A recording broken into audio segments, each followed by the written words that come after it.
Hello, everyone. This is Samiling, your OLC, and welcome to the G course, Understanding the Self. After our lesson, as learners, you are expected to first, know the meaning of philosophy. Second, identify different philosophers and their contributions. Lastly, for you to discuss and explain the answer to the famous question, who am I? So today we'll be discussing about the self from various perspectives. What is philosophy? Philosophy comes from the two Greek words, philos, which means love, and sophia, which means wisdom. In essence, it can be translated to love of knowledge or passion for learning. So no wonder that in philosophy, we tend to ask unending questions about life.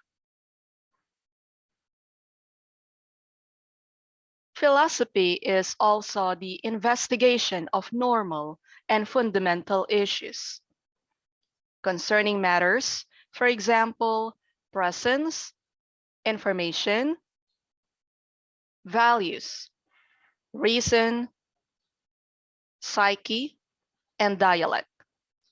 So philosophy is focused on all the matters concerning life. Now here are the philosophers.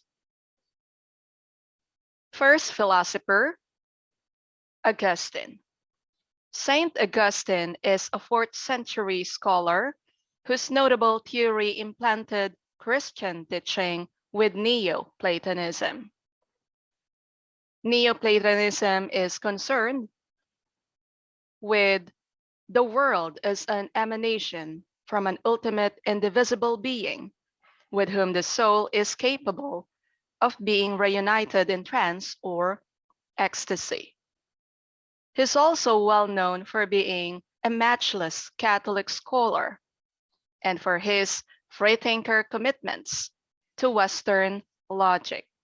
So no wonder that he has so many contributions in Catholicism. He also contends that doubters have no reason for asserting to realize that there is no learning. And I think I would agree with him with this. Because even without undergoing formal education, we can still learn. We learn from our experiences, from our observation, and from other people. Remember, learning is a continuous process, and it is part of life. Next philosopher, Sigmund Freud.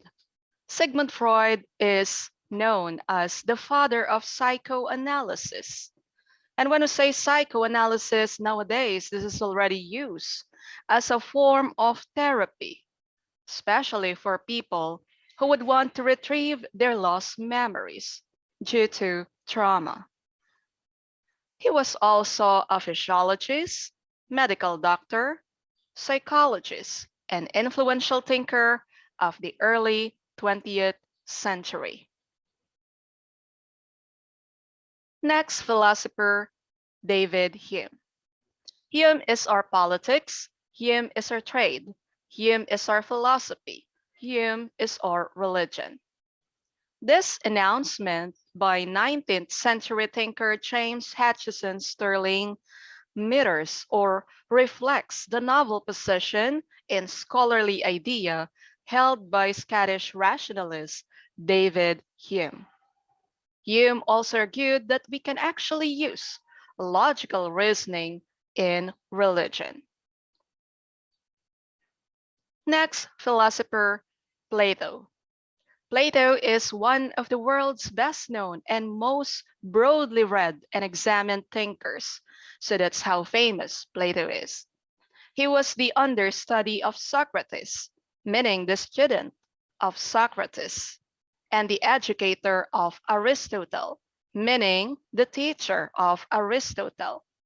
And he wrote amidst the 4th century BCE in antiquated Greece.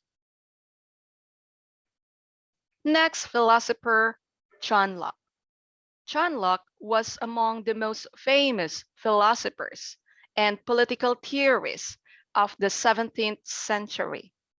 He is often regarded as the founder of a school of thought known as British empiricism, and he made foundational contributions to modern theories of limited liberal government.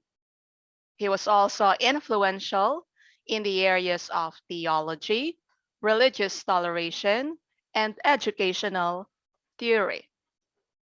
Locke also argued that we can actually gain knowledge or learn from our senses and from our experiences of the world. Next philosopher, René Descartes.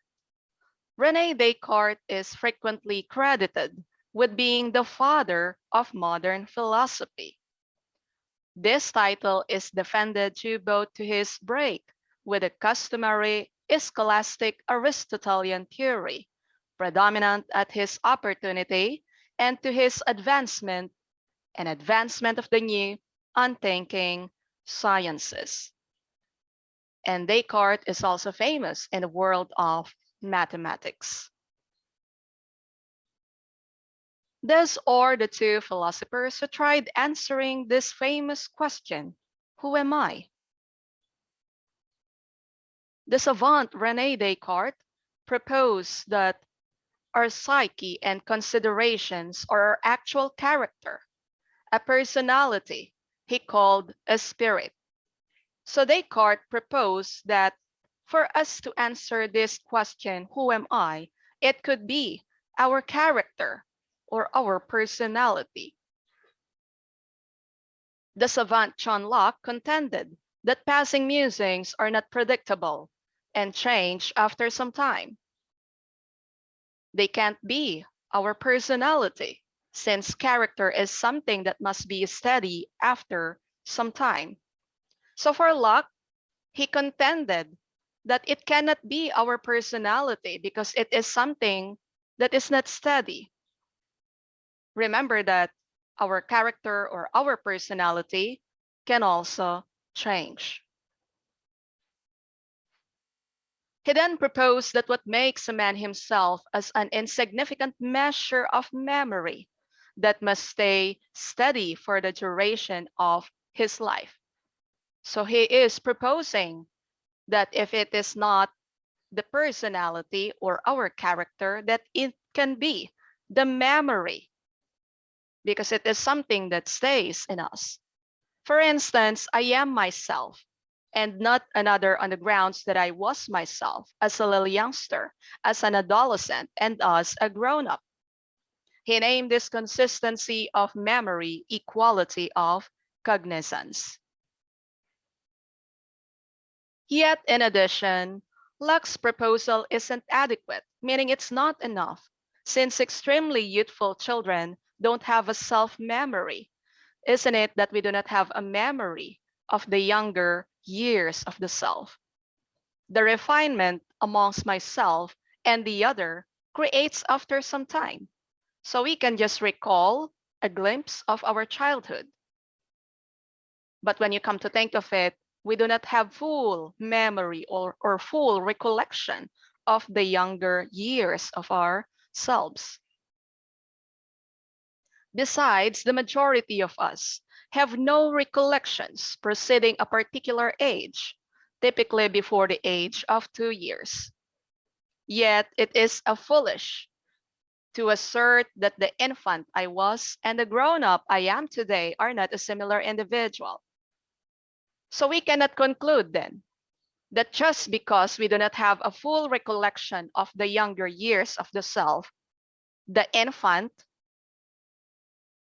that I was or that we were is not the same person that we are now. So the brain or memory can't be our actual personality. And this is where Western rationality stalled out. So even up to now, we continue to ask the same question. Who am I?